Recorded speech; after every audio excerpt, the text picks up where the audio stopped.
দিনাজপুরের চিরিরবন্দরে আশরাফুল নামে এক ইজিবাইক চালকের গলা কেটে ইজিবাইক ছিনতাইয়ের ঘটনায় মকসুদুল মমিন নামে এক যুবককে গ্রেপ্তার করেছে পুলিশ। এছাড়া চোরাইকৃত ব্যাটারি ক্রয়ের সঙ্গে জড়িত থাকায় জামাতুল ইসলাম ও রাজন নামে আরও 2 জনকে গ্রেপ্তার করা হয়েছে। এ সময় আসামিদের দেয়া তথ্যের ভিত্তিতে ছিনতাইয়ের কাজে ব্যবহৃত রক্তমাখা চাকু, রশি, ভিকটিমের জুতা, কাপড়, ছিনতাইকৃত ইজিবাইক ও ব্যাটারি উদ্ধার করা হয়। শুক্রবার সকালে দিনাজপুর সদর সার্কেলের অতিরিক্ত পুলিশ সুপার কার্যালয়ে এক প্রেস ব্রিফিংয়ে এসব তথ্য জানান সদর সার্কেলের অতিরিক্ত পুলিশ সুপার শেখ জিন্না আল মামুন। ছিনতাইয়ের সাথে জড়িত থাকা মকসুদুল মমিন নীলফামারীর সৈয়দপুর উপজেলার মিস্ত্রিপাড়া এলাকার জাহাঙ্গীর আলমের ছেলে, আর ভিকটিম আশরাফুল একই এলাকার হায়দারের ছেলে। তারা একে অপরের পূর্ব পরিচিত ছিলেন। চোরাইকৃত ব্যাটারি ক্রয়ের অভিযোগে গ্রেফতার জামাতুল ইসলাম দিনাজপুরের বিরল উপজেলার দোগাছি এলাকার মৃত লিয়াকত আলীর ছেলে ও রাজন জেলা শহরের মিশন রোড এলাকার মৃত মঈন খানের ছেলে।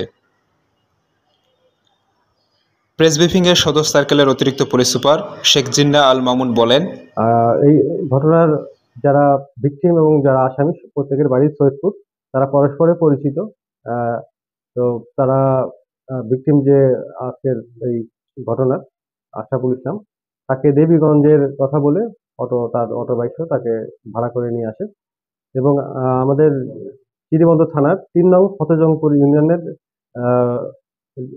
জোত রঘু গ্রামের একটি ফাঁকা রাস্তায় নিয়ে এসে 3 জন মিলে তাকে ধরে প্রথমে রশি দিয়ে গলায় প্যাঁচ দিয়ে গলায় চাকু চালায়।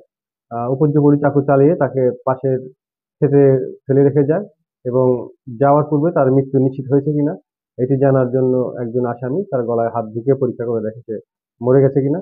তারা যখন নিশ্চিত হয় মারা গেছে, তখন ভিকটিমকে সেখানে ফেলে তারা অটো নিয়ে দিনাজপুর সদর চলে এসে অটোটি আর মোহাম্মদ আরিফ নামে একজনের কাছে রেখে বলে যে তারা মেডিকেলে যাচ্ছে, কিছুক্ষণ পরে অটোটি নিয়ে যাবে, এইরকম একটি কথা বলে তার কাছে রেখে যায় এবং ব্যাটারিগুলা আমাদের দিনাজপুরের সদরেই ভাঙ্গারির দোকানে তারা বিক্রি করে 39,000 টাকাতে তারা বিক্রি করে এবং সেই বিক্রি লব্ধ অর্থ তারা আমাদের গ্রেপ্তারকৃত যে আসামি তার স্বীকারোক্তি মতে মকসুদুল ইসলাম সে 9,000 টাকা পায়, আলামিন 9,000 এবং বাবু অবশিষ্ট টাকাগুলো সে নিয়ে নেয়।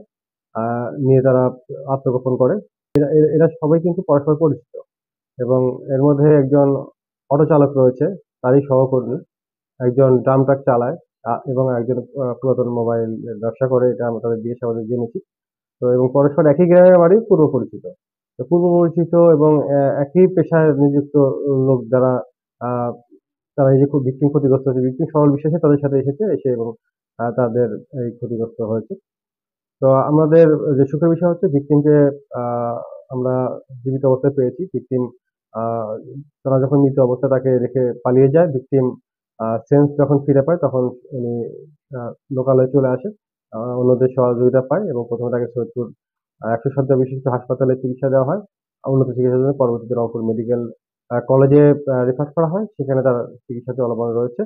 আমরা এই ঘটনায় একজন আসামিকে গ্রেপ্তার করতে সক্ষম হয়েছি, মকসুদুল মমিন, এবং তার যা স্বীকারোক্তি মতে আমাদের যে ভিকটিমের অটো এবং সেই অটোর যে 5টি ব্যাটারি আমরা সেটি উদ্ধার করেছি। পাশাপাশি এই হত্যাকাণ্ডে এই হত্যা চেষ্টায় এবং এই কাজে ব্যবহৃত চাকু, রশি এবং ভিকটিমের রক্তমাখা জামা সহ আরো যে কিছু আলামত সেগুলো আমরা জব্দ করতে সক্ষম হয়েছি।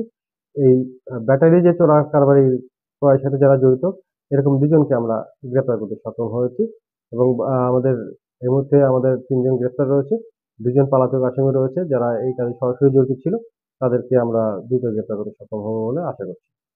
প্রেস ব্রিফিংয়ে চিরিবন্দর থানার পরিদর্শক তদন্ত জাকির, উপপরিদর্শক রনি সহ পুলিশের বিভিন্ন কর্মকর্তা উপস্থিত ছিলেন।